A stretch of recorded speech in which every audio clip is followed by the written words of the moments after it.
among the threats to the wetlands, the construction of dams and allied things is one of the major threat. Actually, hydraulic intervention में जो सबसे बड़ी चीज़ हम provide कर सकते हैं for humans, that is the construction of dams. Humans को उनकी needs को पूरा करने के लिए इन activities को perform किया जाता है. The major problem that affects any ecological system is the increase in population and accompanied changes in land use pattern. Because the human population is ever growing, that's why they need lands for food, for shelter.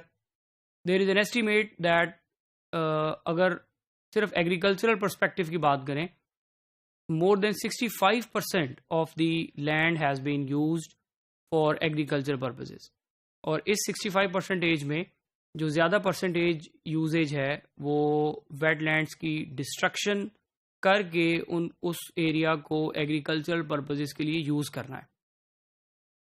तो इसी तरह if we consider that the need of the hour is to provide electricity, is to provide water for irrigation purposes, dam is the ultimate choice.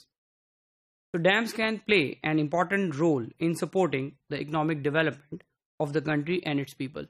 Though they are good, they are reservoirs of water and they fulfill all the human needs जो उनको water के reference से required होती हैं, क्योंकि ये irrigation purposes को भी सर्व करता है, इलेक्ट्रिसिटी भी यहाँ से एक अच्छी अमाउंट में प्रोड्यूस हो जाती है. बट ये जो डैम्स हैं या जो इस तरह की अलाइड कंस्ट्रक्शंस हैं वो वेटलैंड्स को और बड़ी वाटर बॉडीज को डिस्टर्ब करती हैं. Dams and wetlands world wide there are now over 40,000 dams which alter the natural flow of water and impact on existing ecosystem.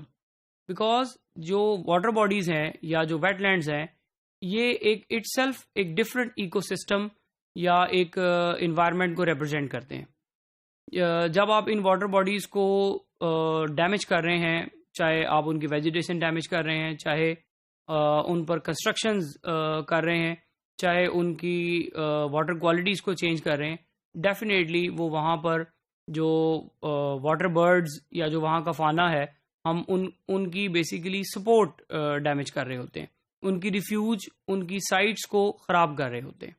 There is a figure that the band created across for road construction. अब again humans की activities को human को facilitate करने के लिए हमें इन water bodies के दरमियान में से कई जगहों से रोड गुजारने पड़ते हैं, कई जगहों पर बंद डालने पड़ते हैं ताकि हम फ्लड को भी रोक सकें. तो इस तरह ये water bodies अपना natural beauty lose कर देती हैं. There is much debate about the need of dams to be built.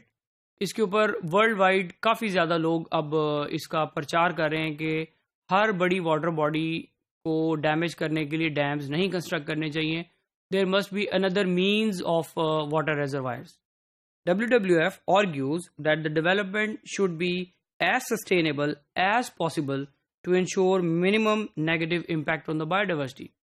अब जो इंटरनेशनल एंड नेशनल एजेंसीज हैं, obviously they took part in it that do not disturb the water bodies or wetlands of international importance.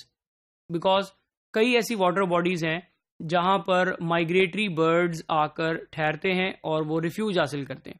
अगर हम dams बनाकर in particularly in water bodies को disturb कर रहे हैं, डैमेज कर रहे हैं, तो जो माइग्रेटरी बर्ड्स हैं या जो वहाँ पर फ्लोरा है, जो वहाँ पर फाना है माइग्रेटरी बर्ड्स के अलावा, उनका नंबर डेफिनेटली इतना कम हो जाएगा कि शायद उनको थ्रेटेंड या एंडेंजर्ड भी डिक्लेयर किया जा सके.